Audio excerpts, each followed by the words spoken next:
Pas de moto, pas de F1 et pas encore de LDC, mais de quoi va-t-on bien pouvoir parler cette semaine sur Papier Bulle? Eh bien, un final un peu comme d'habitude, du rugby, du foot, du cinéma, et en fait, bah rien de spécial. Mais on en parle quand même cette semaine sur Papier Bulle. Comment ça va, Bulle? Ça va très, très bien et toi, comment tu vas? Je vais pas bien du tout, c'est horrible. Oh là là, merde! Ah bah, pas de podcast. Ah là, on arrête. Allez, à la semaine prochaine, j'envoie le jingle, y a pas de Ciao, bye. jingle. Ciao. Non, ça va Heu, pas bien, ça va pas bien. Bodo est officiellement deuxième du championnat de Norvège et ça me va pas. c'est ce qui fait ton malheur. Ah oui, ça me rend Je triste. comprends, Ça je me rend comprends. très très triste. Non, non, rien de spécial. Et je me rends compte d'ailleurs que l'affichage n'est pas le bon. Mais c'est pas grave, ce n'est pas grave. Tant pis, c'est les aléas de l'enregistrement raté. On va attaquer en parlant tout de suite d'un premier sport qui est nouveau sur la chaîne de Papier Bulle. On va parler, comme vous le. Bah, en fait, je vais pas vous faire de spoil, c'est vraiment écrit. On va parler de NBA, le basketball, le National Basketball Association, pour les plus anglophones d'entre nous. Exactement. Et oui, arrivée de la NBA sur Papier Bulle, est-ce que c'est pas une bonne nouvelle ça? C'est une très bonne nouvelle, ça rajoute du sport. Est-ce que c'est une bonne nouvelle pour le reste? Je sais pas, mais bon, après, c'est pas un truc sur lequel on va épiloguer énormément, de toute façon. Oui, sauf s'il se passe des dingueries, quoi. Mais voilà. Ouais, c'est ça. C'est Ouais, ça, ouais, c'est ça. ouais. Non, bah là, écoute, si on doit dire deux trois trucs pour commencer, bah bon, New Orleans, ça pue la bite, Brooklyn, ça pue la bite, et Oklahoma, c'est vachement bien, et bon, Philly, c'est bien, mais ça fait chier. Waouh! Est-ce que c'est pas un Je beau résumé? c'est un niveau de journalisme catastrophique. Heu, je vais me permettre d'argumenter un peu plus. Non, voilà, on a un OKC en mode, rouleau compresseur, hein, le champion en titre qui, bah, tout simplement qui est en train de faire un début de saison, fantastique. 7-0 pour le moment. En tout cas, à l'heure où on enregistre. 7 victoires, 0 défaite. Shai Gilgeous-Alexander, enfin Shai, comme il l'appelle aux États-Unis, il l'appelle Shai. C'est une machine à lancer franc, comme d'habitude, hein, obtenir des fautes et cetera. Ça, on l'enlèvera jamais et je pense que jusqu'à la fin de sa carrière, ce sera le cas. Mais Bah, sauf si voilà, les ça règles n'empêche pas d'arbitrage qu'il changent, quoi, soit c'est fort. surtout ça, parce que. Ouais, oui, oui, ouais, oui, mais voilà, c'est comme on a le débat à chaque fois avec un pote qui, bah, notre pote qui tient la Pro Longue NBA justement. Heu, c'est le propre des gros joueurs, on va dire. Il y a beaucoup de bons joueurs qui sont bien arbitrés, même favorisés un peu et beaucoup qui sont pas suffisamment favorisés, je trouve. Mais bon. Oui, non, mais c'est-à-dire que lui, enfin, et en fait, il y en a où ça se voit, lui, c'est même pas que ça se voit, genre lui, c'est vraiment à tous les matchs, t'as 15 lancers francs, tu fais bon. Ouais. Mais c'est- j'ai regardé, le dernier match que j'ai regardé parce qu'il était en prime à 21h30 là, Mm. OKC, je sais plus Le contre, Pelicans, match de voilà, merde. contre les Pelicans justement. Bah, à la mi-temps, il a 4 lancers francs. Je me dis: «Oh dis donc!» Je regarde à la fin du match les stats, il en est à 13 ou 14 je crois. Oui, bah bien sûr. Du coup, je suis en mode: «Bah, au final, Ah c'est ouais. bien». Bon, Après, OK. sur ce match-là, je crois Zion en face, il est genre à 12 ou 13, tu vois, donc je suis en mode bon, bah en vrai, 12, ouais. c'est ok, tu vois, genre c'est. Après c'est ouais, bah, après, Zion, il vient provoquer Oui, puis Zion, c'est vraiment, un intérieur, quoi. les trucs, quoi. Ouais, ouais, voilà. Donc c'est un Donc peu obtenir des fautes logique. pour un intérieur, pour moi, c'est censé être plus logique, Ouais. qu'un extérieur, mais bon, Bon, après, c'est pas très grave. il Bref, rentre beaucoup dans le cercle et il joue beaucoup enfin, en duel et en rentrant quand même, Shai. oui, oui, oui. Non, mais c'est pas voilà, c'est pas le problème. De toute façon, il est quand même très, très fort, ça n'empêche pas, Oui, tu vois? bien sûr, Ça n'empêche pas.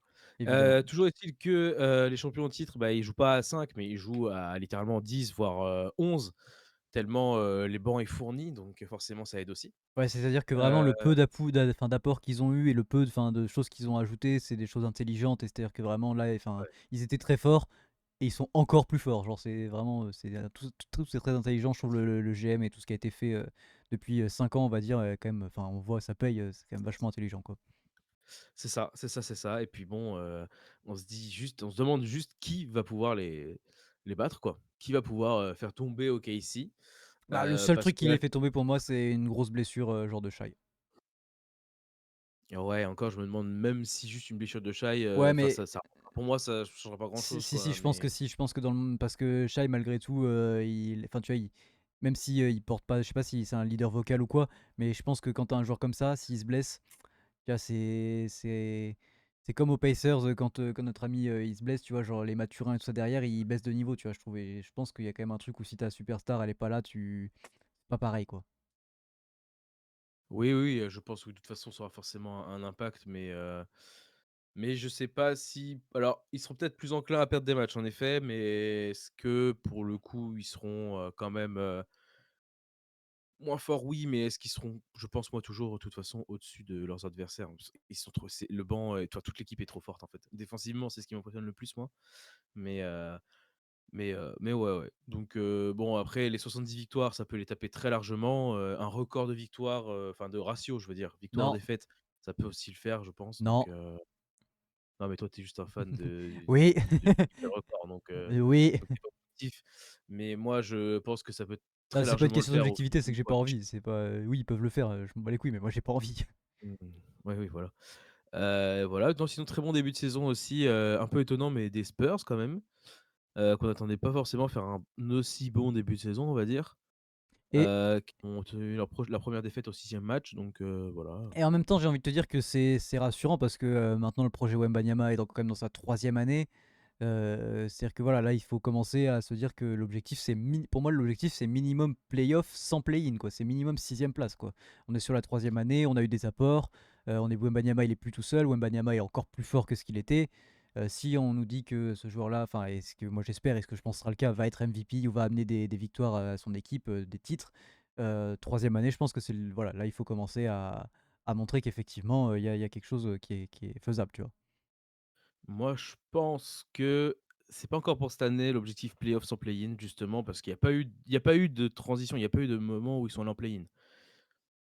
Genre depuis que Wembanyama est arrivé, je veux dire. Ouais, mais Et donc enfin, ouais, mais en fait, l'équipe est encore très, très jeune. Quand on voit, il y a dans l'équipe, tu as, le franchise, c'est Wembanyama. Bon, Devin Vassell est pas très jeune, mais quand même pas très vieux non plus. Stephen Castle est rookie de l'année oui, dernière. oui, Champagny, il Jalen est Harper jeune. qui est sur le banc aussi, voilà, qui est un rookie cette année. Champagny, voilà, tu viens de le dire. Il y a quelques vieux, mais pas non plus énormément. Donc je me dis, ça reste une équipe jeune. Si ça tape au moins le play-in, se qualifier en play-off, pourquoi pas, mais via le play-in, je pense, dans un premier temps, c'est déjà une bonne chose. Au moins viser le play-in déjà, je pense. Non, mais je suis d'accord, mais tu Et as mais la qualification en play-off directement, évidemment, on prend en fait, directement, c'est hein, par les autres au-delà de choses. prendre, c'est surtout que, bah, c'est des Américains. C'est-à-dire que moi, dans la mentalité et dans le truc dans lequel ils sont, moi, il y a aucun moment où je me dis l'objectif, surtout quand tu vois le début de saison, que tu vois le niveau de tes jeunes et tout, tu te dis: «Oh, bah, l'objectif, c'est play-in». Pour moi, l'objectif, c'est play-off. Si tu tapes play-in, personne s'en plaindra, mais l'objectif qui doit être affiché au vu du niveau, là, de début de saison, c'est de se dire: «OK, on maintient ce truc-là et on va en play-off, quoi». Le but, c'est: «Allez, on va taper enfin, tu vois, moi, je pense là, ils peuvent taper cinquième, c'est bien, tu vois? 5, 6e, c'est Oui, vraiment faisable, quoi. Et oui, oui, franchement, au vu du début de saison, au vu du niveau surtout personnel des joueurs, je me dis que ce serait décevant presque que s'ils n'arrivent pas à rester sur cette régularité-là et s'ils font 8, tu vois, je suis en mode, il y avait peut-être mieux à faire, quoi. ouais, ouais, ouais. Non, non, c'est sûr que, non, parce qu'après, c'est sûr que je serais très content pour, bon, en réalité, pour Wembanyama plus que enfin, pour les Spurs aussi, mais je m'en branle un peu plus, mais qu'ils aillent directement en play-off et on voit que même sans faire de bons matchs, parce que sur les 6 matchs qu'il a joué, Wembanyama, c'est pas 6 bons matchs, hein. Sur les 6 matchs qu'il a joué, c'est peut-être 3 bons matchs et le reste, c'est des matchs très mid, mais il fait quand même des stats, quoi. C'est la preuve qu'il domine, Et oui, oui, puis, non, puis mine de rien, son quand tu équipe, fais des quoi. stats, même si c'est des stats de points, même si c'est des paniers de merde que tu mets, quand tu mets 30 points par match, en fait, c'est-à-dire que c'est comme nous, tu vois, en équipe de France ou quoi, quand t'as un mec dans ton équipe où tu sais que tous les soirs il va mettre 30 points, bah, en fait, déjà, c'est 30 points assurés. C'est pas un mec où tu te dis, oh, peut-être de temps en temps, il va mettre 50 points, c'est super, on a un mec qui va pouvoir nous aider, mais qui, genre, 10 fois de suite, après, va mettre 10 points. Là, au moins, tu te dis, il y a 30 points, ils sont dans la besace dès le début, quoi. Genre, ce mec-là, il va nous les apporter. Donc, on s'en fout, tu vois, qu'il mette des lancers francs, qu'il mette des lay-ups, peu importe comment il les met, il met ses points. C'est tout ce qu'on lui demande. Et Ouais, tu te dis que du coup, c'est s'il est ça. dans un grand soir, il va pouvoir en mettre 40, il va pouvoir en mettre 50, et que s'il est dans un soir moyen, il va pouvoir en mettre 25 ou 30, quoi. Donc, ça, c'est quand même rassurant. Ouais, c'est ça. Moi, le seul match pour l'instant où il a été pas bon du tout, c'est contre les Suns, le dernier match Ouais, il a fait contre 9-9, les il a Suns fait où il 9,9 rebonds. 9 points. Ouais, c'est ça. Donc il a même pas une stat à 10. Normalement, au NBA, c'est au moins une stat à 10. Ce gros porc, il aurait pu faire son genre sixième match d'affilée en double-double en 10-10, ça aurait été très drôle quand même. Juste pour rester en Mais double-double, voilà. quoi. Mais voilà, ça, c'est vraiment, je pense, enfin, c'est pas je pense, hein, c'est le pire match de sa saison, tout point de vue, en tout cas. Mm. Une défaite contre les Suns qui était en 2-4 avant ce match-là. Bon, ça aurait pu donner lieu à une victoire. Bon, c'est pas le cas, Enfin, voilà, ils ont fait mais leurs bon. 5 victoires d'affilée en début de saison, ce qui n'était jamais arrivé aux Spurs. Moi, je leur en veux pas. Écoute, ils perdent Non, non, ça. non, non, Il y non. en aura des On défaites reste débiles. bon, Donc, évidemment, toujours on va évidemment, en tant que Français, toujours garder un œil sur ses performances. Garder une performance sur les autres Français. Je pense à Zachary Zacha avec les Hawks. Je pense à Bilal Koulibaly, Alex Sarr avec les Wizards. Alex Sarr qui est sur 2 ou 3 matchs, bons matchs, ouais. même s'il gagne pas forcément, mais 2 ou 3 bons matchs d'affilée. On a qui d'autre? Bah, on a Bah, non, alors mais surtout pour revenir quand même vite fait, parce que tu l'as dit, mais Zachary Rizaché, avec la blessure de Trae Young, ça, alors même si c'est pas au même poste, mais ça laisse de la place pour un mec qui va porter un peu plus la balle, qui va vouloir avoir plus de responsabilités. Ce serait bien que, justement qu'il endosse certaines responsabilités, que ce soit vocal, que ce soit sur le terrain, voilà, en portant la balle un peu plus, je sais pas. Mais je pense que c'est le moment, voilà, de faire un trou, de s'asseoir en NBA bien, tu vois, sur sa deuxième année, d'en profiter justement de cette blessure pour être là, quoi. Ouais. Oui, oui, clairement. Ce serait bah, puis bon, ce serait tout à son avantage et tout à l'avantage des Hawks aussi d'avoir Un un bon, jeune. et voilà. Bah, Ricochet est jeune encore, hein. Le même draft que Wembanyama, je crois, c'est sa troisième année.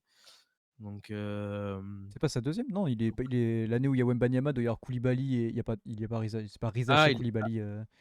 c'est lui C'est qui est ça parti? Rizaché. C'est ça la même draft. Ils font un et Ah oui, 3 c'est ou je ça. sais plus combien. Oui, c'est ça, oui, tu as raison. Donc il est sophomore. C'est sa deuxième Donc année ça va. donc. Donc ça va et il state déjà pas mal. Il est revenu, il a pas commencé la saison, je crois, il était un peu blessé comme, Ouais, ouais, ouais. lui d'ailleurs et voilà donc à voir ce que ça va donner. Gershon a un peu de mal avec les Knicks pour le début, bon on Non, bah verra, hein, alors mais ça, enfin moi c'est quand même un truc, les Knicks c'est une constante chez eux, peu importe le coach. C'est-à-dire qu'on fait venir des joueurs, 3 matchs ça marche pas, genre les mecs se battent plus ou moins en mode: «Oh bah vas-y on va se faire chier, on va chercher un joueur, on va le prendre». 3 matchs ça marche pas, ils arrêtent. Et genre là, enfin il a fait 3 matchs, OK, enfin il a fait 2 matchs où il a eu 16 minutes et 14 minutes je crois sur les 2 premiers matchs, qui sont pas des grands matchs. Je crois le premier match il fait 0 points, le deuxième match il doit faire 3 ou 4 points, un truc, tu vois, c'est pas très bien. Mais en même temps on s'en fout, le mec est nouveau dans la franchise, tu vois, il lui faut du temps. Troisième match, 2 minutes de jeu, quatrième match, 2 minutes de jeu, tu fais ouais bon bah ça vaut le coup d'aller chercher un joueur, de pas lui donner les clés, enfin de rien faire, genre les Knicks, vraiment, quand tu vois ce qu'ils ont fait avec Fournier, quand tu vois ce qu'ils font avec lui, quand tu vois ce qu'ils ont fait avec d'autres joueurs, je ne comprends pas cette volonté d'aller chercher des joueurs pour en faire ça. Je n'ai aucun intérêt. bah, ouais, je sais pas non plus. C'est vraiment dommage pour Gershon en plus parce que, bah, Philadelphie, il était bien, je trouve, mais Non, puis les Knicks, pour moi, il s'inscrit, tu vois. mais Effectivement, il est pas encore bon, mais il s'inscrit quand même dans une dynamique qui, pour moi, est logique avec l'équipe, tu vois. C'est un dur, et ils ont besoin de gens durs un peu quand même oui, à New York. C'est quand même la mentalité de l'équipe. Moi, je pense qu'il va être apprécié, mais pour ça, faut le laisser jouer, quoi. c'est ça. Bon après, faut dire qu'à son poste, la concurrence, bon, bah, tu 4 évidemment, mais bon, ça pourrait être justement Ça pourrait être un un bon super second sixième homme. quoi. Ça pourrait être un Ah oui, super sixième homme, Gershon, quoi. je suis d'accord, mais bon, Bon. ça après, j'espère que ça évoluera pour lui dans l'année en tout cas. Ah, j'espère que voilà, qu'ils Mais vont nous faire mentir les coachs et qu'ils vont pas nous faire comme un Fournier, c'est-à-dire ah ça a pas marché, bah vas-y t'es relégué en fond de banc, on te trade pas, mais par contre tu joues pas quoi. ouais, ouais, bah, j'espère vraiment parce que ce serait bien dommage Bah ouais, d'être ouais, allé là-bas pour ça. On a aussi après niveau rookie, bah, Nolan Traoré au Nets qui a été envoyé en G League. super. Pas comprendre parce que Oui, une équipe avec les que 2 des ou jeunes, une 3 autres équipe qui a 7 défaites, vas-y on a un mec qui est puis drafté haut, viens on l'envoie en G-League. puis les 2 ou 3 autres, rookies, alors j'ai plus les noms mais au moins 2 qui jouent beaucoup sont pas bons depuis le début de saison, vraiment pas bons et ils laissent pas le temps à je sais pas qui coach, je sais pas qui c'est le coach, mais ils laissent pas le temps Ah, à Nolan alors Traoré de prouver quoi que ce soit, tu vois? Je suis en est-ce mode, que ouais, du coup est-ce que c'est la stratégie? Est-ce que peut-être ils font ça parce qu'ils croient plus en Nolan Traoré qu'en ces jeunes-là et que ces jeunes-là ils ont pas envie de leur laisser le temps d'éclore parce qu'ils s'en battent les reins et qu'ils sont en mode vas-y Nolan on veut pas le foutre dans un bouillon dégueulasse genre dès le début, on le protège un peu, on le met en G-League, qui s'habitue au niveau quand même basket américain on va dire. Et voilà, est-ce que c'est une stratégie qui est positive pour Nolan ou est-ce que c'est vraiment que c'est des cons? Je ne sais pas, j'arrive pas à savoir. bah, je t'avoue que je ne sais pas non plus. En fait, enfin, la stratégie d'envoyer des joueurs en G League, moi ces dernières années, j'ai pas trop vu l'intérêt, en tout cas réellement, de joueurs qui a vraiment, qui enfin, qui jouent pas beaucoup, soit qui ça marchait pas trop au début en NBA, Mmh. à jouer en G League, est revenu en NBA et tout explosé. J'ai pas d'exemple qui me viennent en tête en tout cas, mais Je j'espère que, pense que c'est une stratégie que les coachs, ont pas encore bien assimilée ou on utilise pas encore bien. Je pense que c'est quelque chose qui a du potentiel parce que c'est bien pour, justement pour des joueurs qui viennent d'Europe, je pense, de pouvoir s'habituer justement au style de jeu américain, à la dureté des mecs et tout en les faisant pas rentrer directement dans un truc de NBA où, bah, où tu cherches la performance et machin et où tu es deg parce que tu fais que des défaites, machin. Donc je pense que c'est une stratégie qui sur le long terme on va voir plus, qui est intéressante, qui peut être intéressante, mais qui pour l'instant les coachs l'utilisent pas correctement, quoi. ouais, je pense aussi. Mais bon, à voir. J'espère pour lui que ça marchera parce que Nolan Traoré, il mérite d'avoir au moins du temps de jeu, quoi. Ouais, ouais, bah, c'est Pour voir ce ça. que ça. Non, ouais, on a plein de Français cette année, je vais en oublier, je pense, hein, mais au Knicks, on a Mo Diawara et Pacome Dadier. Bon, ça, après, c'est compliqué parce que c'est pas non plus des très gros joueurs, donc ça a du mal à s'imposer. On va Noah Penda au Magic qui joue, qui a du temps de jeu quand même, Noah Mhm. Penda. Il y en a d'autres, mais là, je les aurais pas, hein. Non, mais Je c'est-à-dire vais les que oublier. voilà quoi. Enfin, en fait, quand tu vois Voilà, qu'il y a des équipes qui pour l'instant sont en bas de tableau, et surtout quand tu. Bah, alors, là, effectivement, on a pris les exemples des Nets qui pour le coup jouent le bas de tableau en plus de toute façon. Là, pour le coup, c'est incompréhensible de pas les faire jouer. Quand tu draftes haut des mecs et que tu les fais pas jouer, c'est incompréhensible. Alors que tu vois, pas comme Daddy aux Knicks. Effectivement, voilà, les Knicks, ça va aller jouer des playoffs, des finales de playoffs, des finales de conf, tu vois. Je comprends s'ils ont une base solide, qu'ils vont pas se risquer, enfin, si ça marche, à les faire jouer, à donner du temps de jeu à des jeunes un peu irréguliers, quoi. c'est ça. C'est ça, c'est ça. Ouais, je viens de voir d'autres noms là qui reviennent et qui sont des noms qui peuvent faire quelque chose un peu de sympa. Il y a Joan Béringer qui joue aux Wolves, Mhm.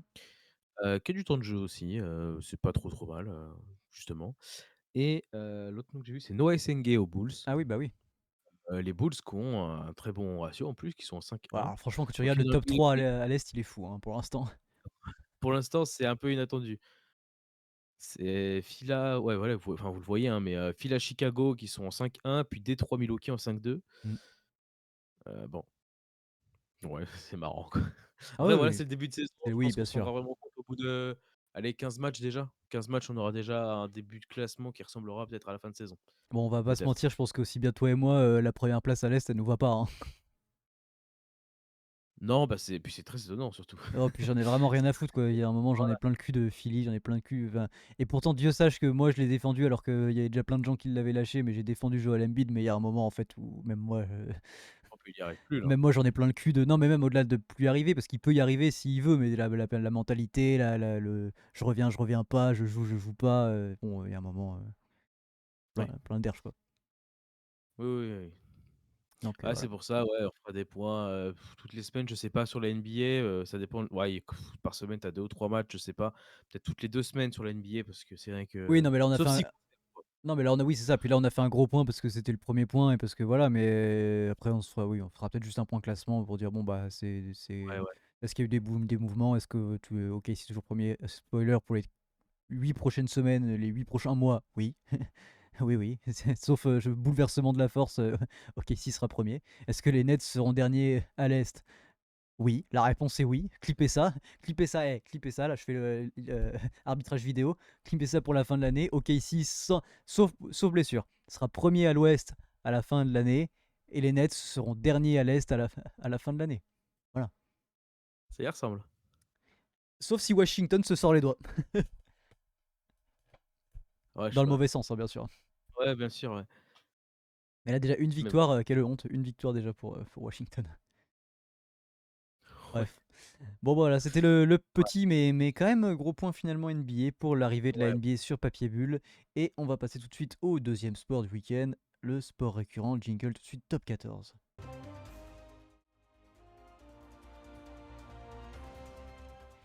Et vous le voyez, ce classement du top 14 qui continue de bouger, d'évoluer de semaine en semaine. Et il se passe des choses. Ce top 14 est fou, ce top 14 est serré. Et on va pas s'en plaindre. Alors, les résultats du week-end. On va commencer par Toulon-Lyon. Toulon, voilà, qui est sur des grosses victoires là. Et surtout, voilà, des victoires à beaucoup de points. Et bon, rien à dire de particulier sur Toulon qui a déroulé. Plutôt un point sur Lyon. Lyon, période très compliquée à Lyon en ce moment. Le Loup est sur une victoire sur les 6 derniers matchs. La victoire, c'était contre Perpignan, dernier du top 14 à 0 victoire. Donc bon, comment vous dire que bien joué. Lyon, c'est 36 points encaissés par match sur les 6 derniers matchs. C'est monstrueux, c'est catastrophique. Je l'avais dit moi aussi qu'il n'y avait rien à sauver défensivement sur leur dernier match. Bah écoutez, cette semaine c'était la même, rebelote. Donc non, non, là, Lyon, ça va pas du tout, du tout. Et d'ailleurs, ils pointent à la 12e place. Donc on va dire juste devant les deux équipes de fond de tableau qui pour l'instant sont des équipes de fond de tableau et vont le rester. Mais voilà, Lyon, catastrophique hein, pour l'instant. Oui. Ah bah oui, ils ont eu 2 journées, je crois, Ouais, les deux où premières, je ça allait. crois. Ouais, ouais, c'est ça, ouais. Mais c'est tout. Après, ça fait que le classement, il a fait Ah, que la seule baisser. victoire, je dis, voilà, sur Perpignan sur les 6 derniers matchs, bon. Et encore une victoire où Perpignan met quand même 19 points. Hein, donc c'est-à-dire que défensivement, même là, il n'y avait pas grand-chose. Quoi, donc bon, voilà. Lyon pas beau. Lyon, Ouais, ouais. attention, carton orange, hein, le nouveau. Bon, pour Lyon, parce que voilà, là, c'est compliqué ce qui leur arrive. Perpignan qui prend son premier point, face à Pau. Pau, qu'est-ce que vous avez branlé? Vous êtes deuxième du top 14. Qu'est-ce que vous avez branlé? Pourquoi vous allez laisser Perpignan prendre un point? Bon, bref, c'est pas grave. Ils sont toujours à un point. Mais écoutez, premier point pris par l'USAP. C'est quand même à noter. Oui. C'est quand même à noter. Il n'y en aura pas beaucoup dans la saison. Donc Et vraiment, faites des non, croix. Faites des croix sur les points pris par l'USAP. Je parle pas des victoires, je parle juste des points. Donc ouais. voilà. Et non, on va évidemment, comme d'habitude, faire un plus gros point sur le dernier match de la journée. Mais d'abord, bon, Bayonne qui écrase Montauban, ça c'est. Voilà. Rien à dire de particulier, c'est Montauban malheureusement. L'UBB qui pointe à la 3e place, victoire d'une courte tête. L'UBB, moi je suis désolé de maintenir ma critique, mais l'UBB ça gagne pas des matchs énormissimes et impressionnants. L'UBB, enfin, moi je pense qu'ils peuvent s'estimer heureux que les meilleurs marqueurs du top 14, le meilleur marqueur est Louis Bielbiarré, le meilleur réalisateur ça doit être un mec de Bordeaux aussi. Je pense qu'ils peuvent vraiment s'estimer heureux de leur performance individuelle parce que vraiment c'est pas flamboyant l'UBB quand même, hein. Bah, c'est vrai. Non, non, c'est vrai, Après mine de rien tu ils gagnent, hein, on peut pas, tu vois, genre on peut rien dire mais voilà. oui, oui, il gagne, il gagne, il gagne. Mais voilà, quand on voit l'écart de victoire, pour l'UBB et par exemple l'écart de victoire pour, Toulouse, qui ont à peu près le même nombre de points, je veux dire à 2 points près, ils ont le même ratio victoire-défaite, quoi. Mais ils ont, 2 bonus de moins, l'UBB. Bah, quand on voit l'écart de victoire de l'UBB et l'écart de victoire de Toulouse à chaque match, par exemple, quand ils gagnent, bah, quand même, l'écart est plus important pour Toulouse. Au moins quand ils gagnent, quoi. Et ils se font moins peur et cetera, je trouve. Ah ouais, je les trouve pas. Alors, bah, il y a des absents, hein, et il y a des gens qui vont revenir et tout ça. Mais je trouve que ça se repose beaucoup quand même sur des performances individuelles. Et honnêtement, tu leur enlèves Louis Bielbiarré. Je pense que déjà, là, l'UBB, ça descend, quoi. Genre avec un joueur. Donc, voilà. Moi, je dis attention. Il n'y a pas de carton. Tu vois, contrairement. Il y a arbitrage vidéo, mais pas de carton. Voilà. Attention. Non, donc victoire courte victoire de l'UBB, Montpellier ASM un match, mais un match d'une folie, un match où il n'y a pas eu de points pendant 50 minutes, où il y a eu un essai. Et je l'ai regardé ce match, hein. J'ai envie de Les caner, 2 hein. équipes ont mis moins de 10 points. Non mais sans déconner, 7-9, qui fait ça? Qui fait ça? 7-9, c'est le résultat de la finale, c'est France-Nouvelle-Zélande. Bon, je veux pas remémorer des aussi mauvais moments, mais, mais voilà. La section paloise donc qui se fait peur, hein, malgré tout quand même un petit peu à Perpignan et le Stade Toulousain qui bat, le Stade Français avec une grosse deuxième mi-temps du Stade Toulousain, qui s'est fait un peu peur en première mi-temps, qui n'a rien envoyé en première mi-temps pour le coup et qui a voilà, notamment, Gourgue je crois qui a été très bon, je trouve sur ce match-là là, donc bon match du Stade Toulousain quand même s'ils se sont fait un peu peur et je trouve aussi mauvais match, enfin, je sais pas pourquoi ils se sont mis la tête sous l'eau comme ça mais le Stade Français qui était très sérieux en première mi-temps, qui a complètement craqué défensivement en deuxième, avec des espaces, fous. Donc voilà. Et beaucoup de pénalités aussi sifflées, je crois 17 pénalités contre le Stade français, genre 17-9, je crois, un truc comme ça. 3 cartons jaunes du côté du Stade français. Donc forcément, ça aide pas à défendre et ça aide pas. Donc il y a un moment, c'est vraiment là pour le coup que leur faute. Enfin, de se mettre la tête à l'envers comme ça en deuxième mi-temps, c'est dommage. Donc voilà. Et donc le gros match dont on va parler, enfin le gros match, parce que comme d'hab, pour nous c'est le gros match parce que c'est notre équipe préférée, évidemment. Le Stade Rochelais qui recevait le Racing 92 dimanche soir en prime time.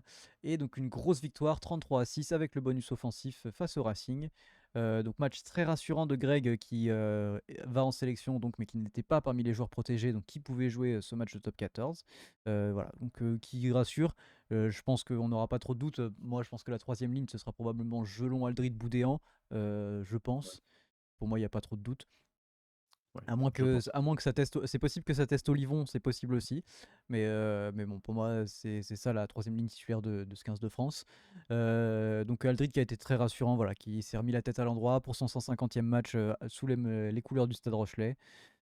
Beaucoup de jeunes qui ont eu du temps de jeu, encore une fois, ça c'est très bien, comme depuis le début de la saison et la saison dernière. Je trouve que c'est une bonne chose.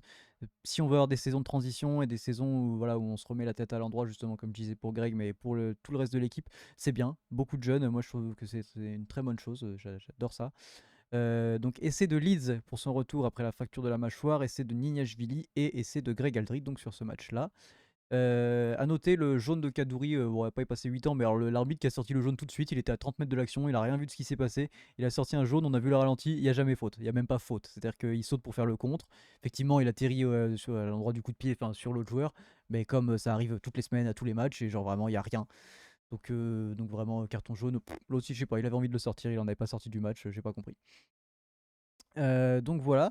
Petit point, La Rochelle, de nouveau la meilleure défense du championnat. C'est ce qui nous manquait cette saison dernière où on a été vraiment, voilà, on s'est fait peur toute la saison et au final on finit 7ème. Au moins on se rassure, on revient, on est la meilleure défense du championnat. C'est ce qui faisait notre force ces dernières années. C'est ce qui nous a permis d'être champion d'Europe malgré tout. Deuxième en ballon gratté également, donc voilà, ça c'est bien, on revient sur nos fondamentaux au club, moi je suis très content, c'est ce qu'il fallait. Je pense que de toute façon une équipe elle a besoin de se rassurer en passant par une amélioration de sa défense, en tout cas au rugby, c'est bien d'avoir une bonne attaque, mais si tu te rassures et que derrière tu prends pas des points sur des contres ou sur après avoir marqué des essais ou des pénalités, c'est la meilleure chose. Et donc La Rochelle, depuis le début de la saison, c'est un seul match où il n'y a pas eu de points pris. C'est juste le match contre le MHR. Les MHR, on n'y arrive pas, décidément, c'est vraiment tous les ans pareil. Mais voilà, même les défaites, c'est au moins un point de bonus pris. Et sur les victoires, pas mal de bonus offensifs. Ça va compter à la fin de la saison, tous ces bonus-là, forcément. Donc voilà. Et donc très positif, mon avis sur La Rochelle. Et toi, oui, on a vu le match ensemble, oui. Donc Oui. ton avis aussi sur le match. Ouais, le match va être très plaisant à voir. Le match, en gros, on a en première mi-temps, on va dire, on a dominé, en gros. En deuxième mi-temps, on a plus que dominé, largement au niveau d'occupation, etc. Du terrain, c'était incroyable, une folie. Je ne sais pas s'ils ont approché beaucoup de l'embut. Ils sont approchés, je crois, mais Bah, beaucoup, sur je crois pas. sur le carton jaune de Kadouri, ils prennent une pénalité, ils vont à 5 mètres de notre ligne, on se dit bon bah on est Ouais, à voilà, 14, on va prendre un ballon porté, essai, bah non. grattage, je crois, ouais. Ouais, ouais. Et ouais, ouais, non, c'est ça aussi qui fait effectivement notre force, depuis déjà plusieurs années, mais c'est la défense. La défense de La Rochelle est impressionnante, et ça se ressent aussi, bah, dans comme tu l'as dit, mais dans les ballons grattés qui est, de plus en plus, au fur et à mesure des années, un aspect de la défense qui prend plus de place puisque, bah, c'est mine de rien, ça permet de provoquer une pénalité pour l'adversaire, quoi, et de potentiellement, bah, de gagner du terrain du coup Et de garder la possession, quoi, et c'est s énorme. et de garder C'est aussi il la a possession tellement donc d'avantages à avoir des bons gratteurs que vraiment c'est normal que ça se focus c'est dessus. ça, c'est ça, c'est ça et bien qu'il y a quelques années, les gratteurs, c'était, on va dire grossièrement, les talonneurs, en vrai. Beh, là maintenant, tu as beaucoup quoi, Après j'ai envie de quasiment, te dire que nous à La Rochelle, c'était un peu notre culture déjà parce que ça fait longtemps que Botia est un des meilleurs gratteurs genre, qu'on ait ouais. alors que tu vois, il joue pas du tout au talonneur, hein.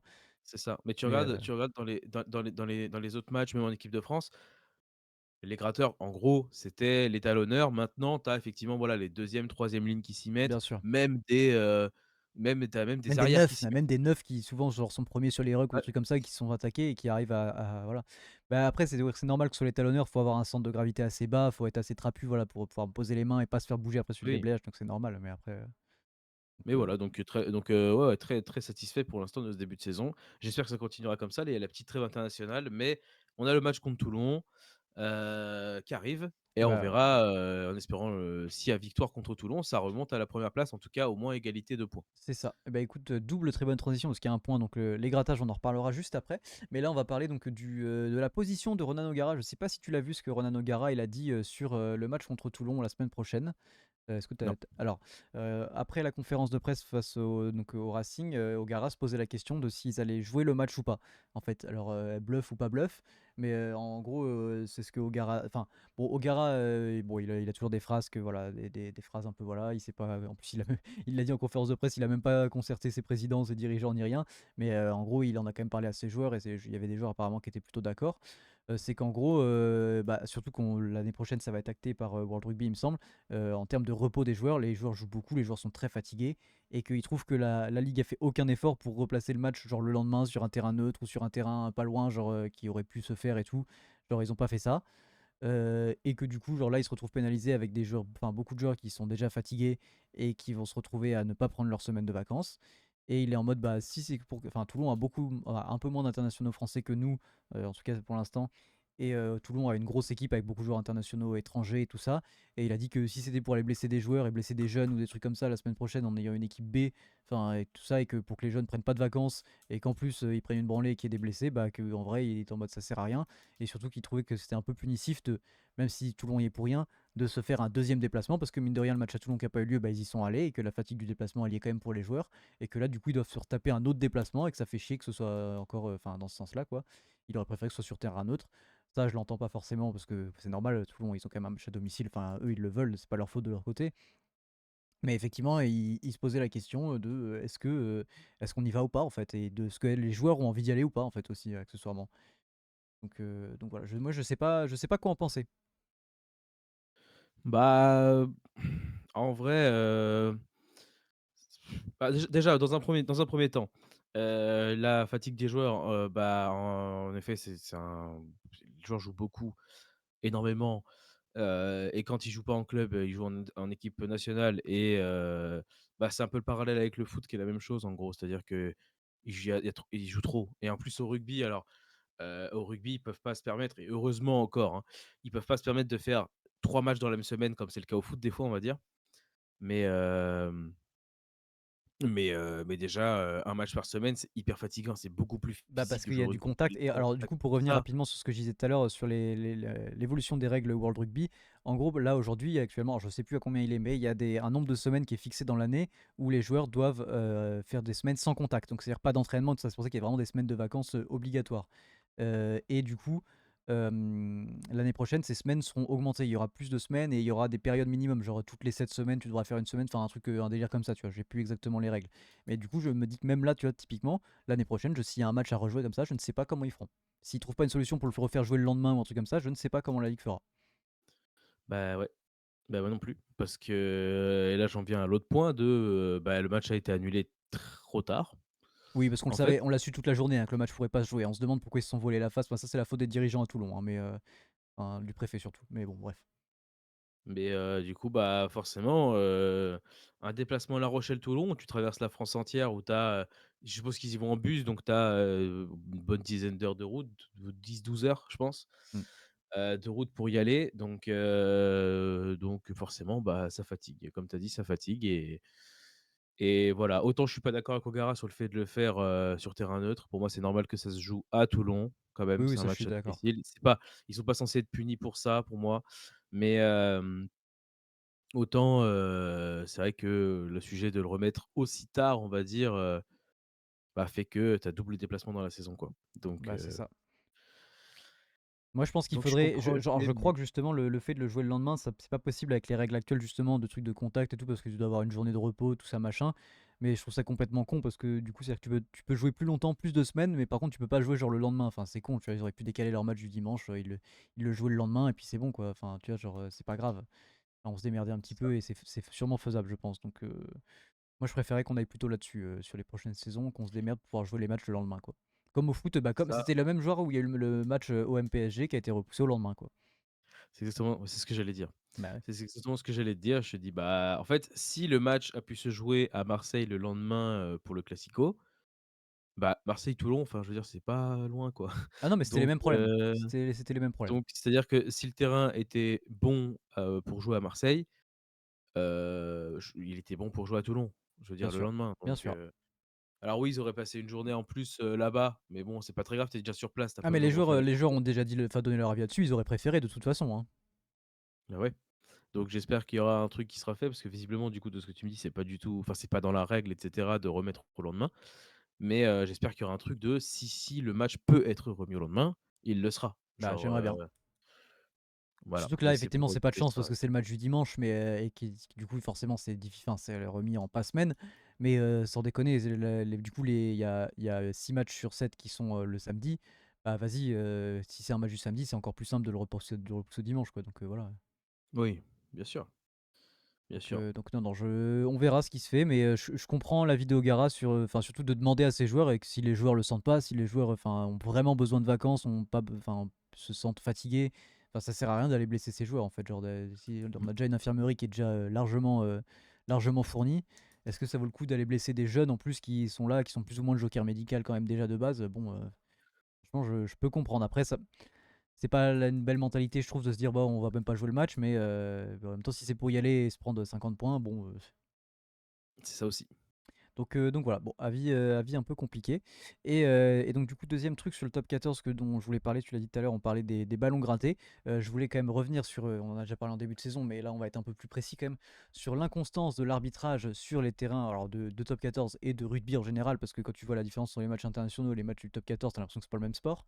Bon, déjà d'une part sur les grattages. Alors les grattages, c'est pas vraiment une faute de la constance de l'arbitrage, c'est une faute pour moi de la règle qui est trop permissive à l'interprétation sur le fait d'attaquer le sol. Quand les joueurs viennent gratter le ballon, parfois et régulièrement, ils viennent gratter le ballon par devant, c'est-à-dire forcé, comme si tu avais une pelleteuse, tu vois, ils viennent gratter le ballon en glissant leurs mains. Donc forcément, les mains sont en contact avec le sol et le ballon. Et une fois sur deux, les arbitres vont juger ballon attaqué ou sol attaqué. Et le problème, c'est que souvent, le joueur au sol est en train, enfin, le joueur qui se fait plaquer va essayer de sortir sa balle du ruck et de la mettre à disposition de son œuf, voilà, pour pouvoir la jouer. Donc forcément, lui, il va avoir tendance à bouger le ballon. Donc le joueur qui est au-dessus et qui essaie de gratter, le ballon, pour lui, il n'est pas au même endroit. Donc souvent, il vise le ballon et le ballon bouge. Donc pour moi, c'est-à-dire que ça, tu vois, t'as des arbitres qui peuvent siffler ballon joué au sol parce que celui qui est au sol qui se fait plaquer joue le ballon. Il y en a qui vont siffler sol attaqué et il y en a qui vont siffler grattage ok. Il faut que la règle soit clarifiée. Pour moi, si tu touches le sol mais que tu touches en même temps le ballon, c'est ballon gratté. C'est-à-dire qu'à un moment, si t'as pas le mec vise clairement pas le sol et ramène ses mains sur le ballon, pour moi, il faut que ça se soit validé comme un grattage. Voilà. Et je pense que cette règle a besoin d'être précisée, qu'il n'y ait pas autant d'interprétations et autant d'interprétations différentes surtout. Ouais, ouais, c'est ça. Et puis après, j'ai l'impression que, enfin, du coup, dans la logique des choses en soi, si un joueur vise le ballon, ça se voit aussi un peu dans sa gestuelle, et cetera. Si un joueur vise le sol, pour moi, c'est presque qu'il veut genre se rattraper pour pas tomber, en gros, et après gratter. Genre, en fait, si tu vises le sol, bah, c'est que tu comment dire? Bah, c'est que t'es C'est pas sur toi tes qui appuis veux sur le rug de toute façon. rattraper. Donc, Ouais, voilà, c'est ça. Donc en fait, il y a un problème pour moi, c'est que tu as un problème d'équilibre mm. si tu vises le sol, pour moi, hein. Non, Voilà, y a des joueurs qui visent un peu loin sur les grattages parce que du coup, vraiment, ils vont prendre le joueur. Donc, du coup, ils se permettent de mettre bien les mains au sol et de le maintenir par terre. Tu vois, enfin, genre, c'est ouais, ouais, d'être oui. plus trop en avant. Ça se fait quand même. Mais ça se voit. Après, il y en a Franchement, peut-être ça se voit. il y en a peut-être, ils le font par, comment dire? Ils le font, par «anticipation» entre guillemets, potentiellement, du ballon, mais bah, tant pis pour Oui, eux. parce que le joueur qui est au sol aussi, il continue d'avancer. Souvent, tu vois, quand il est plaqué, il tombe vers l'avant. Donc, forcément, tu vises et le joueur, il continue d'aller vers toi. Donc, tu vises trop loin, quoi. Ça peut arriver. Mais c'est une faute. Ouais, ouais, Ça, je l'entends. Mais juste, ça se voit quand le joueur vise le sol. ouais, ouais, c'est ça. C'est ça, c'est ça. Donc bon. Donc voilà, ça mériterait un petit éclaircissement. On nous éclaircit des règles, on nous rajoute des cartons orange qu'on n'a pas demandé. Mais par contre, des choses comme au foot, hein, c'est-à-dire qu'on nous rajoute des règles qu'on n'a pas demandé, mais les trucs qui mériteraient éclaircissement depuis longtemps, ça apparemment, c'est trop demandé. Et deuxième chose, moi, c'est sur les en avant. Alors les en avant, le problème, c'est que là, ça a été éclairci depuis 2 saisons, mais que c'est toujours pour moi, il y a une inconstance dans l'arbitrage. Alors là, en l'occurrence, on vous mettra un extrait sur TikTok, je pense, mais la dernière action d'Aldrit, où Aldrit va dans l'embut adverse et genre tape sur la balle, mais tape sur la balle avec sa main vers l'arrière.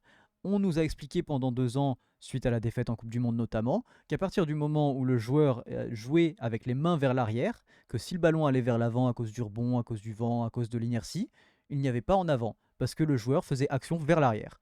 Je ne comprends pas, c'est quand ça les arrange. Vraiment, c'est-à-dire que sur les passes, si le ballon sur les passes ça va, sur les contres, c'est quand ça les arrange. Là, le mec, il a carrément la main en arrière, tu le vois au ralenti, surtout je crois qu'au ralenti, le ballon va vers l'arrière parce que lui, il est bien 1 mètre dans l'embut quand il tape le ballon et le ballon revient sur la ligne d'embut. Donc c'est pour moi, en plus, il n'y a même pas d'inertie, genre le ballon va bien dans le bon sens. Donc je ne comprends pas pourquoi l'arbitre siffle en fait. C'est fou, genre je croyais que c'était la règle avait été éclaircie pour ça, main en arrière, pas en avant.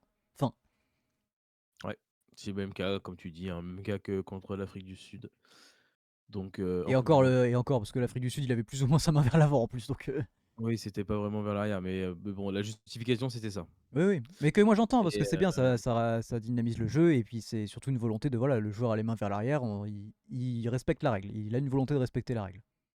voilà, donc bon, que ça pour le coup, c'est assez visible que genre vraiment en fait, en plus, il est face à ses joueurs, donc dos, on va dire «à l'en-but» entre guillemets, et enfin, c'est un mouvement, il est vers ses joueurs, donc vers ses joueurs, c'est Non mais oui, c'est là, littéralement vers vraiment, l'arrière, tout est tourné chez donc lui, bon, donc je sais pas s'il y a eu un peu de, comment dire, de relâchement aux côtés de l'arbitre parce que c'était la fin du match, parce que du coup, oh, bah ça on en a déjà la Rochelle parlé, hein. avait gagné et tout, oui, on en a déjà parlé, mais je me dis que je pense qu'il y avait de ça, Bien peut-être sûr. aussi, je pense. Bien sûr, mais en tout Donc cas, voilà, moi je pense qu'il y a des choses à éclaircir et il y a des choses à vraiment à former les arbitres quand même, à ce qu'ils soient cohérents et surtout former les arbitres tous ensemble et que ce ne soit pas arbitré différemment en fonction de l'arbitre et que tu pas à jouer différemment en fonction des arbitres et des semaines, quoi. Parce que ça, c'est insupportable pour les joueurs aussi, je pense. bah, c'est ce qu'on disait en plus pendant le match, c'est que, le problème du rugby, même si c'est, de temps en temps bien, c'est que c'est un sport qui est sur certains points beaucoup trop arbitraire, littéralement, et qui peut être interprété différemment d'un arbitre à l'autre. Selon la situation, selon bon, après selon la situation, je comprends aussi, mais Oui, oui, non, mais mais pour une même selon, situation, quoi, la genre, peut y manière avoir d'être deux de trucs, quoi.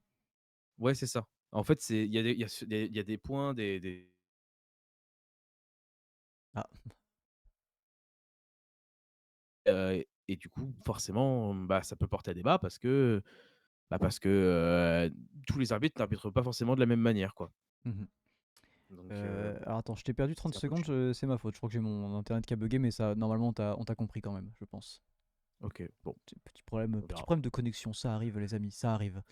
Mais on t'a récupéré et c'est le principal. Bah écoutez, et bah voilà, 40 minutes pile, fin du point rugby, fin du point basket. On va passer tout de suite à un point un peu plus court, je pense, parce que moins de choses à dire et parce qu'il va y avoir des choses la semaine prochaine. Mais on part sur un point foot et tout de suite je vais mettre le jingle de rien du tout. On va se remettre en vue principale pour faire le point Bodo. Voilà, point Bodo, bon, rapide évidemment, comme toujours. Bodo qui a donc de la LDC la semaine à venir, on va en parler juste après. Qui a eu 2 matchs de championnat cette semaine. Le match classique de championnat du week-end contre Brann, remporté 2-1, et le match en retard qui a été joué contre Vålerenga. Défaite 3-1, complètement évitable évidemment, parce que Vålerenga n'est pas forcément un gros club du championnat, mais du coup, cette défaite qui était le match en retard. Bodø qui maintenant a autant de matchs joués que tous les autres et qui du coup maintenant est deuxième à un point des Vikings sans match en retard. Donc c'est-à-dire que là, il faut faire quelque chose parce que le championnat est bientôt fini. Il reste 2 mois. Je vais me permettre quand même de vite fait rapidement jeter un coup d'œil sur les prochains matchs de Bodø, savoir s'il y a une confrontation aussi contre les Vikings parce que ça Et oui, pourrait être bien, mais il n'y a pas. mais il n'y a pas. Voilà, il reste 2, 3 matchs. 3 matchs de championnat. Ok, bah ça va être technique, mais on est tous derrière notre équipe nationale préférée de Norvège. On soutient tous Bodo ici. Voilà, C'est pas Allah, comment ils disent Allo, Allé, je sais plus comment ils disent, mais non, mais je ils sais pas. l'écrivent sur leur. Putain, je sais plus, je parle pas norvégien, wesh. Je m'embarque dans des bourbiers, moi. Bah oui. Non, je te propose qu'on fasse un petit point d'abord sur ce qui a eu lieu. Donc, on va d'abord faire un petit point Liga, tout de suite, OK. jingle. Jingle Ligue 1 qui est magnifique, il faut le dire. Exactement. 2 journées de Ligue 1 cette semaine.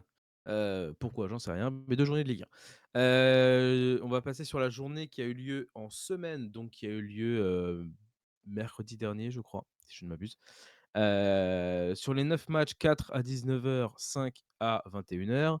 On a Nice qui a battu Lille 2-0. Nice qui, c'est quand ils veulent où ils veulent. Voilà, je m'arrêtais là.